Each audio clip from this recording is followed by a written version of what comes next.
obrigado, Pai. Seja engrandecido. Amém. Você pode tomar o teu lugar em nome de Jesus. Bom que você está aí. Motivo de grande alegria, né? Nós temos tido momentos tão preciosos na presença de Deus e temos aprendido, né, que essa parte não é uma parte voltada exclusivamente para nós, apesar de eventualmente nós cantarmos coisas que dizem ao nosso respeito, mas é um momento extraordinário de nós sairmos da nossa casa para elogiar o nosso Deus. Você não canta para as pessoas que estão aí do seu lado, né, para que sua voz seja bonita ou seja ouvida, mas que o louvor seja dirigido totalmente a Ele. Por isso é necessário um empenho da nossa parte, né? Uma entrega da nossa parte. Se você assim o fizer, tenho certeza que as tuas experiências com Deus em meio ao louvor nunca vão ser iguais, apesar de às vezes as músicas se repetirem, apesar de as letras às vezes serem decoradas, mas o louvor que é entregue de uma maneira genuína, ele se torna um novo cântico, assim como a palavra, né? Que você lê, e às vezes as mesmas coisas se renovam a cada dia. Você crê nisso? Então, querido, se aprofunde, se jogue em cada momento como esse, para que você também cresça nisso e o Senhor continue falando contigo, te movendo de lugar. Nós viemos a cumprir um propósito extraordinário, que é nos reunirmos no primeiro dia da semana para celebrar a grandeza, a maravilhosa graça do nosso Deus que é estendida sobre nós. Essa manhã é um motivo também de grande alegria. Nós podemos estar recebendo aqui duas pessoas que são ícones aí da nossa igreja, desde a fundação. Pastor Nini, né, o nosso presidente nacional. Você que é novo na igreja, a Verdade que Liberta, ela se estende aqui além de Porto Belo, em mais de 20 lugares, né, especificamente no Paraná, em Santa Catarina. Pastor Nini é o nosso presidente nacional desse conselho. Nós somos uma multigovernança desse conselho, e a pastora Sara, né, junto com ele, está aqui desde sempre, né, pastora, desde o início da igreja, né. Eu me lembro, eu conheci o pastor Nini com 18 anos, eu devia ter uns um ano e meio mais ou menos, né. Brincadeira, tinha um pouco mais, mas conheci ele muito jovenzinho e acho que vocês ainda nem eram casados, e pude partilhar da vida deles assim durante muitos anos. É um casal que eu me espelho muito em muitas coisas. Eles carregam consigo muito mais do que o DNA da Verdade que Liberta, né? O DNA de Jesus Cristo, dentro da vida deles como casal, dentro da vida deles ministerial. E hoje nós temos a graça aqui em Porto Belo de poder ouvir o pastor Nini, depois a pastora Sara também, né, vai estar aqui participando. Então, pastor Nini, por favor, suba até aqui. Eu gostaria que você aí sentadinho mesmo, estendesse as suas mãos para cá. Vamos pedir para que o Senhor use esse vaso precioso do Senhor sobre nós hoje. Pai, muito obrigado, Senhor. Somos gratos, Senhor, quando podemos ouvir, Senhor, dos filhos teus, Senhor, que estão plantados por Ti em outros lugares, ó Pai, aquilo que eles carregam de verdade, de genuíno, Pai, de pleno, daquilo que vem dos céus, ó Pai. Nós aqui, a igreja em Porto Belo, nós abrimos o nosso coração nessa manhã para receber a boa semente, Pai, da Tua palavra que jamais volta vazia. Usa o Teu servo, Pai, como esse canal, Senhor, de bênção. Que ele, Senhor, ouça de Ti de maneira particular, e que o Senhor use os talentos que o Senhor colocou sobre ele, Pai, para partilhar conosco a preciosidade que é a Tua palavra, Senhor. Que nós sejamos transformados por aquilo que o Senhor colocou no coração do Teu Filho, Pai, e não venhamos a sair daqui da mesma maneira que entramos. Assim nós queremos, ó Pai, assim seja feito sobre nós, em nome de Jesus. Amém. Obrigado, pastor Robson. Um grande abraço a todos vocês. É uma alegria a gente poder estar novamente juntos. Se não me engano, cada ano ou aproximadamente a gente tem tido a oportunidade de poder estar com vocês. E não sei você, mas a sensação que eu tenho é de que de ano em ano tanta coisa passa na nossa vida. Não sei se você tem a impressão, mas parece que coisas que aconteceram este ano já parece uma década que tinha acontecido. É tanta água passando debaixo da ponte, é tão rápido a dinâmica da vida, parece que tudo se tornou uma coisa tão intensa que a gente precisa estar constantemente diante de Deus para colocar as nossas âncoras, para estabelecermos as nossas raízes. Gosto do Salmo 1 que diz que aquele que é do Senhor, ele estende as suas raízes como a árvore em volta do ribeiro, raízes profundas que possam nos sustentar.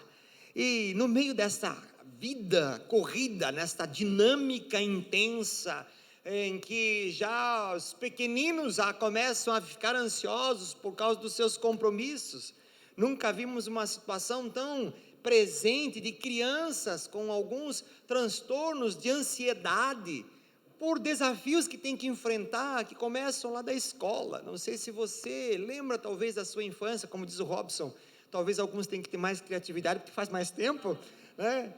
A expressão de que na infância, o que a gente fazia, a gente se divertia, a gente corria, a gente brincava, a gente era criança, a gente podia ser criança. E parece que agora as crianças já não podem mais ser crianças, elas já têm atividades, elas têm coisas para fazer, e a ansiedade começa a bater já na porta desses que são pequenos. Mas veja, isso não é porque as crianças são mais fracas do que nós, quando nós éramos crianças. Isso apenas está falando de que as demandas da vida têm sido mais intensas. As coisas têm batido na nossa porta com uma força muito mais descomunal do que a força de outrora. Os nossos horizontes e os nossos anseios são diferentes. Havia uma canção muito antiga, essa é muito mais antiga até do que eu, que dizia que eu queria ter na vida simplesmente uma casinha branca e uma varanda. A gente não quer mais uma casinha branca e uma varanda, a gente quer muita coisa mais do que isso. E a dinâmica da vida veio trazer ansiedade e veio bater na porta do nosso coração, e muitas vezes nós desanimamos diante do correr da vida. Eu vim aqui essa manhã para partilhar contigo uma palavra de esperança. Eu vim essa manhã para te trazer boas notícias. Eu vim para te trazer uma mais do que constatação dos fatos que estão à nossa volta, uma expectativa gloriosa de saber em quem nós estamos firmados e que Deus tem cuidado de nós. Então, se você quiser acompanhar comigo, nós vamos ter um texto de Jeremias, capítulo 29, versículo 11, que diz assim: porque sou eu que conheço os planos que tenho para vocês. É Deus dizendo: ei, eu conheço os planos, eu sei quem são. E diz o Senhor: planos de fazê-los prosperar e não de causar dano, planos de dar a vocês esperança e um futuro. Eu acho esse texto sensacional. Quero discorrer dele sobre estas verdades aqui esta manhã, mas eu preciso iniciar com um contraste entre duas coisas, entre vista e visão. Vista é tudo aquilo que está diante dos nossos olhos, são os fatos, são as coisas que nós constatamos, são as coisas que são irrefutáveis, são as coisas que estão aqui, para que qualquer um possa enxergar. Visão já são coisas que ainda não aconteceram, ainda não se tornaram materializadas, ainda não são óbvias, mas que por visão nós já conseguimos antever, nós já conseguimos enxergar. Não é simplesmente uma tendência, mas é uma certeza de coisas que hão de acontecer. A perspectiva, eu digo que a vista enxerga em linha reta, e a visão enxerga lá, depois da esquina, ela enxerga em curvas. E a perspectiva de que nós precisamos caminhar, ou podemos caminhar em vista, ou podemos caminhar em visão. Se a gente pegar uma situação muito clássica da Escritura, você vai ver no livro de Reis, uma história interessante de que o rei da Síria tentava constantemente intentar contra Israel, tentava fazer emboscadas contra o rei de Israel, mas sempre que ele tentava, as suas artimanhas falhavam, elas eram falidas, não iam para frente. E chegou um momento que ele planejou uma e não deu, planejou outra não deu, planejou outra não deu, e ele chegou a uma constatação: olha, nós temos um espião aqui no nosso meio, porque é impossível que a gente planeje aqui no nosso secreto e o rei de Israel saiba o que acontece. Nós temos um delator aqui no nosso meio. E os generais ficaram todos atemorizados, dizendo: não se trata disso, ó rei, se trata que lá em Israel tem um profeta. Tem um profeta, então nós vamos resolver esse problema. Tem um profeta que traz visão, pois nós vamos resolver esta situação. E ele prepara um exército, manda uma comitiva e vai em busca do profeta, que era o profeta Eliseu. E cercam na madrugada toda a casa, toda a cidade onde estava morando Eliseu. E nesta ocasião, Geazi, que era o moço do profeta, sai de manhã para buscar água, e quando ele sai, ele encontra aquele exército inimigo todo postado em volta.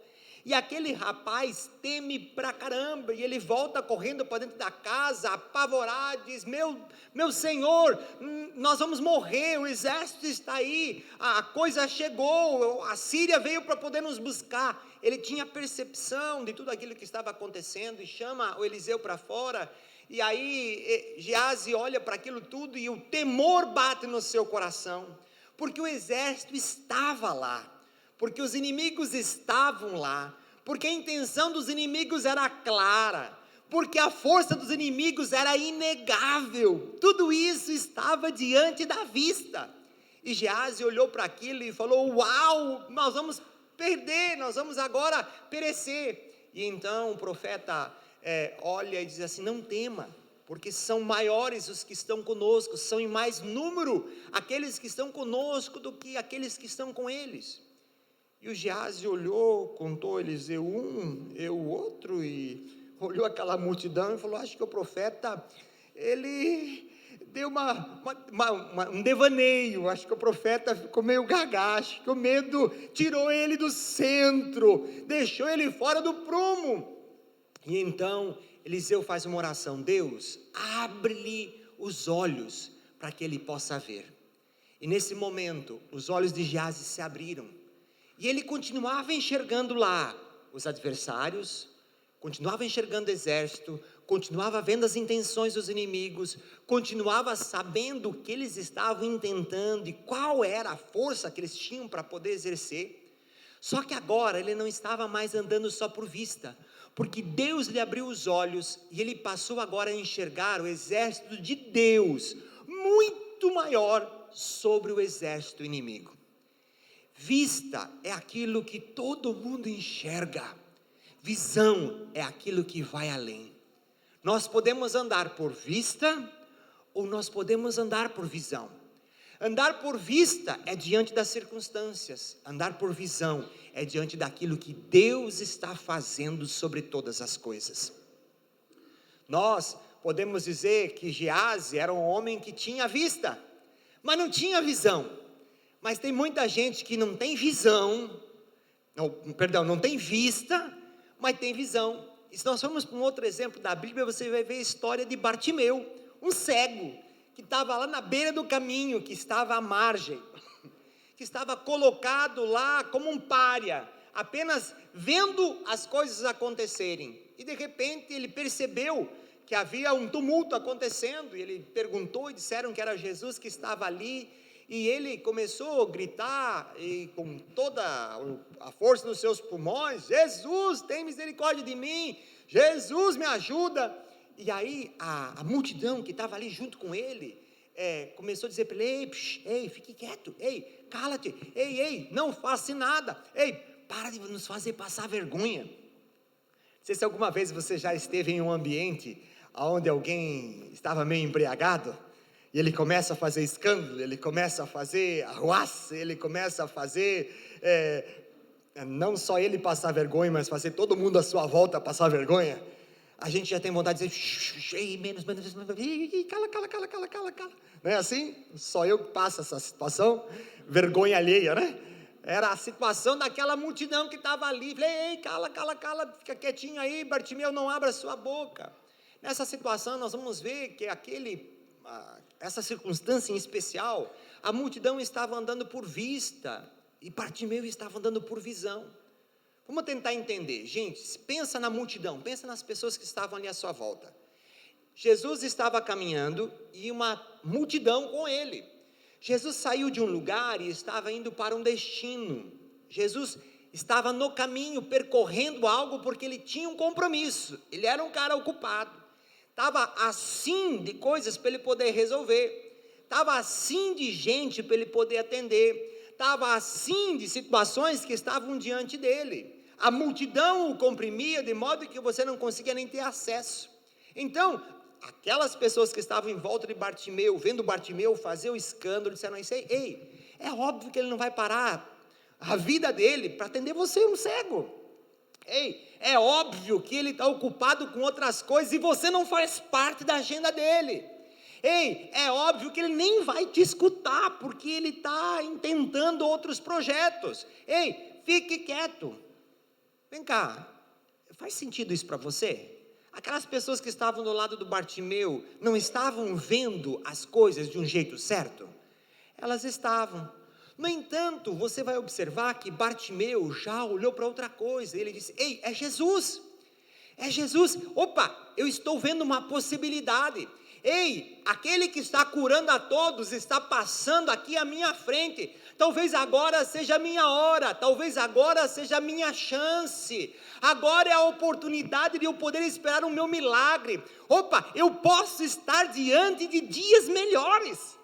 E nesta situação, diante desta perspectiva, diante da sua visão, mesmo sem ter vista, ele se levanta, ele começa a gritar e gritar e gritar, a ponto que Jesus parou, trouxe-o para perto e o restaurou, trouxe visão e vista agora para aquele que era cego. Mas a vista só passou a chegar porque a visão chegou primeiro. Nessa situação, tem algumas coisas que a gente tem que compreender. Nós só iremos nos mover na proporção da nossa visão. Só iremos nos mover na proporção da nossa visão. Se aquele Bartimeu tivesse ficado preso na vista dos seus amigos, ele não tinha recebido o milagre.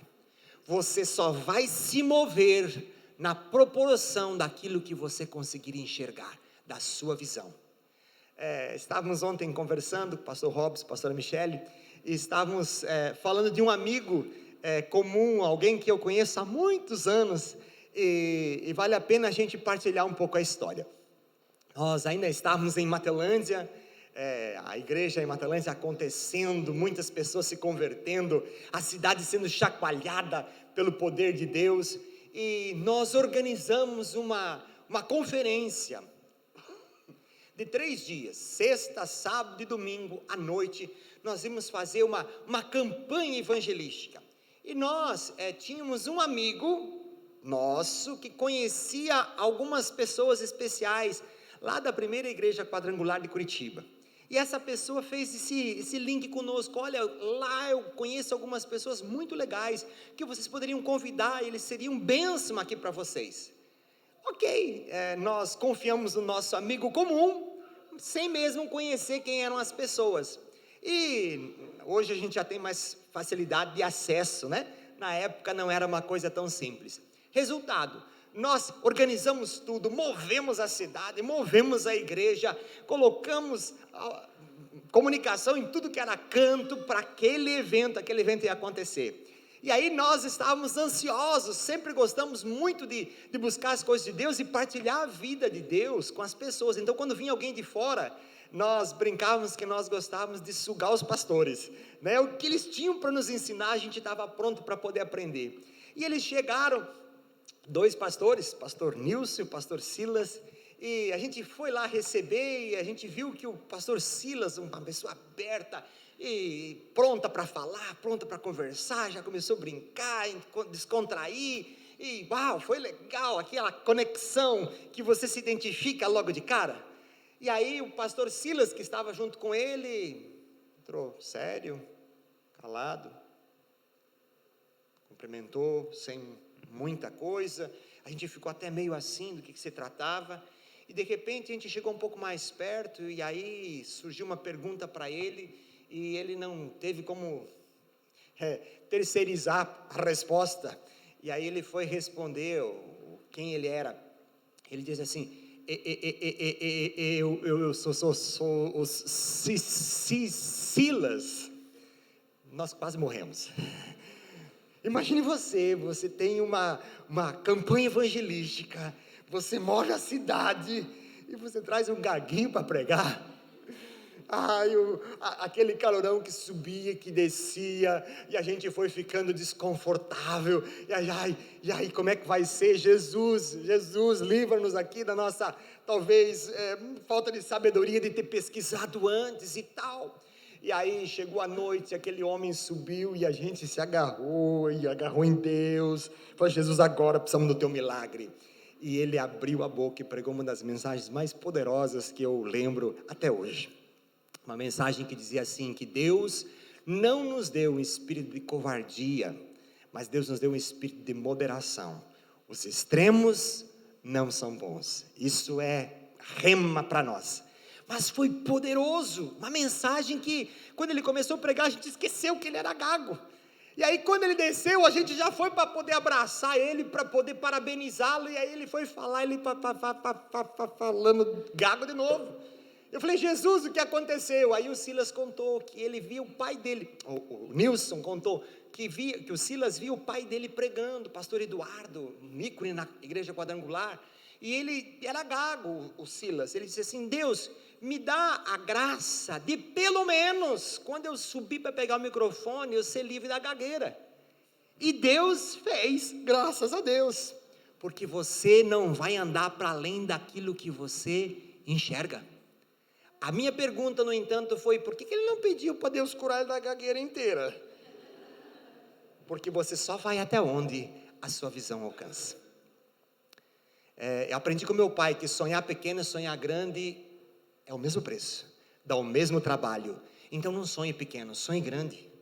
O Deus que pode curar da gagueira para pregar, é o Deus que pode curar da gagueira para pregar e para poder viver. O Deus que pode fazer algo por você aqui na igreja, é o mesmo Deus que pode fazer algo por você lá na sua casa, na sua família, nos seus negócios, nos seus relacionamentos, na sua saúde. Ninguém vai poder andar para além da sua visão, só iremos nos mover na proporção da nossa visão. Faz sentido para vocês? Jó, num determinado momento da vida dele, muito caótico, muito difícil, ele diz o seguinte, Jó capítulo 6, versículo 11, que esperança posso ter se já não tenho forças? Lembra da situação de Jó? Ele tinha perdido as suas criações, ele tinha perdido os depósitos que ele tinha dos seus mantimentos, ele tinha perdido as suas lavouras, tinha perdido as suas filhas, tinha perdido os seus filhos, tinha perdido a saúde, só tinha sobrado a mulher, que era como uma goteira, para poder ficar lá, dizendo, amaldiçoa teu Deus e morre. Nessa situação caótica, ele tem alguns amigos que vêm ao seu encontro conversar com ele, e ele está no fundo do poço, e aí ele diz assim, que esperança posso ter, se eu já não tenho forças? Como posso ter paciência se eu não tenho futuro? Ele está dizendo assim, ei, que esperança eu posso ter? Já não tem mais nada para eu poder me apegar. E aí o texto diz, como posso ter paciência? A ideia é dizer, ei, tenha paciência que vai melhorar. Ele diz, como é que eu posso ter paciência? Como é que eu posso perseverar se já não tem um futuro para mim? Já não tem mais nada, acabou, tudo está destruído, tudo está acabado, tudo está determinado ao fracasso, eu estou fadado a viver assim, então a minha força se foi, a minha esperança se foi, porque eu não consigo enxergar que existe um futuro para mim. Ninguém vai conseguir se mover para além daquilo que enxerga, e a expressão de Jó é exatamente isso. Para ele não havia mais visão de que alguma coisa era possível, ele estava sucumbindo à sua própria vista, àquilo que estava à sua volta. Você é como você se vê. Ou uma outra expressão que você pode escolher, porque as duas são verdadeiras. O que você vê determina quem você é. Jó olhou para aquela situação e ele viu que não tinha esperança, e isso determinou quem ele era. Uma pessoa já sem força, sem expectativa, uma pessoa destinada a viver aquele mundo que a vista tinha colocado sobre ele, tinha impregnado sobre ele. Você é de acordo ou como você se vê. Se algumas pessoas que trabalham assim com escavações profundas, dizem que existe um fenômeno que é o seguinte: quando você começa a cavar um buraco, e à medida que você vai se aprofundando, ou alcançando uma profundidade maior, as coisas elas vão tomando uma forma diferente. Se for um dia claro, com sol intenso, conforme você aprofunda o buraco, você começa a ver que aquele dia claro passa a escurecer, passa a se tornar noite. E eles dizem que quanto mais fundo você for, é possível você entrar num fenômeno de olhar para cima, e ao invés de você olhar e encontrar um céu azul, você vai poder enxergar as estrelas. Porque à medida que você vai, a sua visão fica limitada, e você passa a enxergar coisas que estão lá, mas tem outras coisas que também estão, que já não fazem mais parte, já não são mais captadas pela sua visão.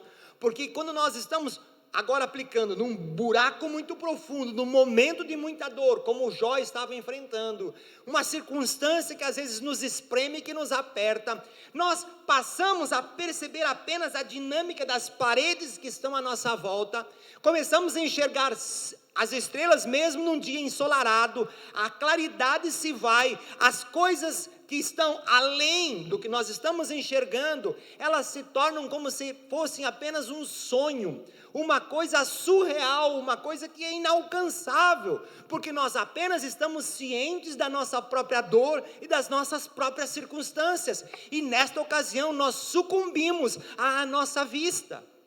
Deixa eu destacar novamente, não significa que o adversário não esteja ali, que a luta não esteja ali, que a dor não seja real, que as pressões não estejam alcançando, significa apenas que apesar delas, nós estamos vivendo e sucumbindo, mas existem coisas que vão para além delas, e que nós mesmo sabendo que elas estão ali, não vão exercer em nós a mesma força e a mesma pressão, de que quando nós andamos apenas sobre o poder da vista. Nessa circunstância, nós vamos olhar uma outra história bem interessante, e você conhece muito bem, de Davi, quando vai levar comida aos irmãos, e lá percebe o exército de Israel amedrontado, pela afronta de um guerreiro, do Golias, que estava lá dizendo: ei, tem alguém aí disposto a me enfrentar? E todo o exército se acovardou e se atemorizou por aquelas ameaças que estavam acontecendo. Nessa situação, Davi olhou para aquele gigante e disse: ei, o que eu posso ganhar nisso? Ele olhou e viu no gigante não um obstáculo, ele viu uma oportunidade. Ele olhou para o gigante e ele não viu simplesmente o poder bélico e a facilidade de matança que aquele gigante tinha. Ele olhou para aquilo e viu como uma oportunidade divina para poder mostrar ou manifestar dias melhores sobre a sua própria vida. E nessa circunstância ele vai e diz para os seus irmãos: olha, eu vou guerrear. Os irmãos: ei, fica quieto, ei, para com isso. Mas ele não estava andando por vista, de modo que os capitães do exército que estavam sobre os irmãos de Davi, começaram a escutar aquele menino: ah não, porque eu vou lá, vou vencer o gigante. Escute, gente, você que tem uma certa autoridade, você começa a olhar algumas pessoas falando algumas asneiras, e você simplesmente faz o quê? Você ignora. Eu imagino os capitães daquele exército vendo um moleque dizendo assim: não, eu vou lá guerrear. Talvez se fosse eu e você, ela disse: ei, rapazinho, vai, volta para casa, nem os teus irmãos estão acreditando em você, vai. Mas alguma coisa aconteceu, que aqueles capitães creram no menino, e levaram o menino na presença do rei, e o rei olhou para o menino e falou: não vai dar. Mas conforme o menino foi falando, conforme o menino foi dizendo: olha, eu já guerrei lá com o urso, eu já guerrei lá com os lobos, com os leões, eu já resgatei as ovelhas da boca, e eu vou contra esse incircunciso. Sabe, a ideia é a seguinte, que pode ser um menino, mas quando se tem visão, a gente tem o poder de mover, o poder de fazer com que as pessoas que têm autoridade possam crer naquilo que estamos dizendo. Quando algumas pessoas se apresentam diante de nós com alguns projetos, nós olhamos e dizemos assim: esse cara está doido, esse cara está viajando. Mas conforme alguns chegam, eles começam a falar, e aquilo vai gerando convicção no nosso coração, e a gente vai dizendo: ei, tem uma coisa diferente aqui, tem uma coisa especial, tem um empreendedor aqui se apresentando, ei, tem alguém aqui com uma possibilidade de estar não andando por vista, mas por visão. E quando se tem visão, gente, pode ser um menino, mas convence-se o rei. E a expressão é que Davi se levantou, foi, e de fato, de como ele via, assim as coisas aconteceram, porque ele não estava andando por vista, ele estava andando por visão. Eu quero desafiar você a entender que as circunstâncias, elas podem estar ali, mas a visão, ela quer levar as coisas para além das circunstâncias, para além de todas as coisas. No texto que nós lemos, no texto aí de Jeremias, vale a pena a gente entender um pouquinho o contexto. Jerusalém tinha sido invadida, exército inimigo sitiado, invadiu, matou um monte de gente. Na guerra, gente, a destruição, a mortandade, a roubo, a saque. Aquele povo de Israel foi sitiados, foram invadidos, foram pilhados, ou seja, foram roubados, foram tirados dos seus lugares, foram levados cativos, foram humilhados. Tudo diante daquela situação mostrava um caos absoluto. A situação tinha caído sobre eles de uma maneira impossível de poder questionar. Eles estavam ali humilhados, vencidos, despojados, envergonhados, empobrecidos e lançados para uma terra estranha, agora em segurança de um novo lugar.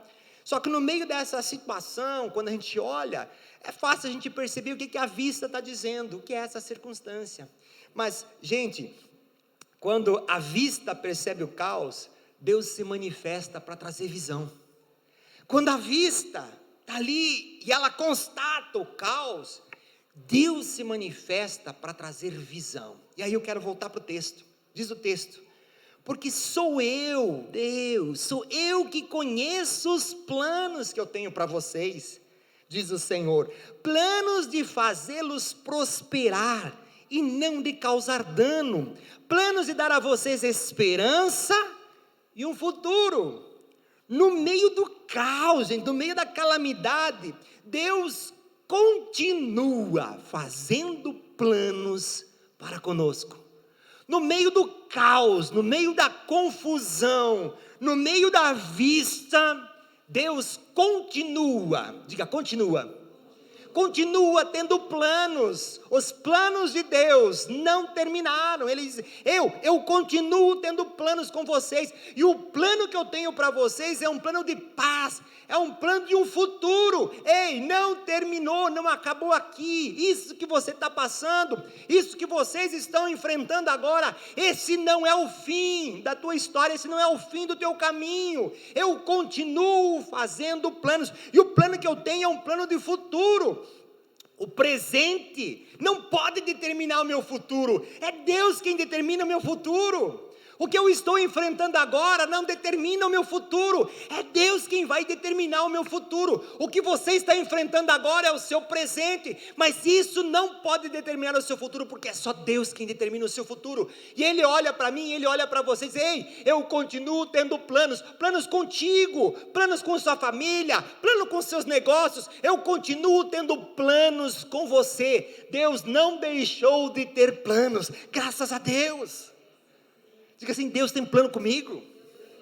Então não importa o que você esteja enfrentando, não importa o que você esteja passando, a situação é porque Deus continua tendo planos, nós podemos esperar. E veja, se o meu futuro está nas mãos do Senhor, se Deus diz: eu tenho planos para com vocês, se eu estou aliançado com Ele, diz: o meu plano para contigo é um plano de paz, é um plano de esperança, é um plano de futuro. Eu sei que eu estou seguro nas mãos dEle, e se Deus está no meu futuro, eu posso olhar e dizer: dias melhores virão, porque Deus está lá, e Deus está lá comigo, planejando um futuro, planejando algo maravilhoso.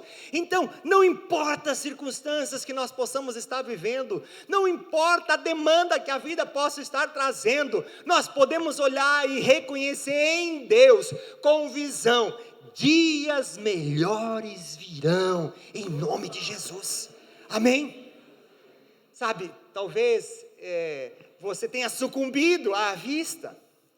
Às vezes notícias chegam diante dos nossos olhos, notícias que chegam aos nossos ouvidos, notícias que nós estamos percebendo, às vezes sem olhos e sem visão, mas estamos percebendo à nossa volta como que um lugar apertado. Estas coisas só diz que você tem vista para poder enxergar, mas nesse momento eu queria que você pegasse o seu futuro, pegasse as circunstâncias que você está vivendo e dissesse: Deus, eu não quero fazer que nem Jó, dizer assim: eu não tenho mais força, eu não tenho mais paciência, porque já não tem futuro. Não, Deus, eu quero ter visão, me ajuda a enxergar, Deus, a tua presença na minha vida, porque quando tu estás na minha vida, eu sei que tudo vai ficar bem. Então Deus, vem me trazer visão, para que eu possa viver a vida com alegria, com paz, com serenidade. As notícias vão bater, sim, elas vão bater, as coisas não vão mudar, sobre a ótica da vista, mas a situação é que nós não vamos sucumbir a ela, porque existe visão para trazer milagre. Tem coisas que batem na nossa porta, gente, que são o cuidado de Deus com o nosso futuro. Tem coisas que Deus fecha uma porta, porque Deus ama você mais do que ama aquele sucesso que você está planejando agora.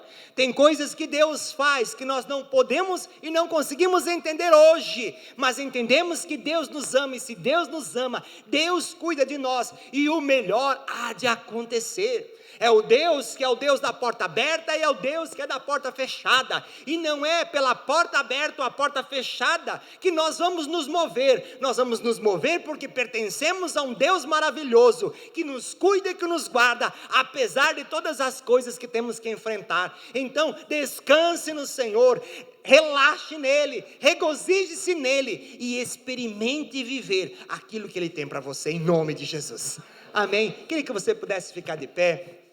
Queria que a Sara pudesse estar aqui conosco.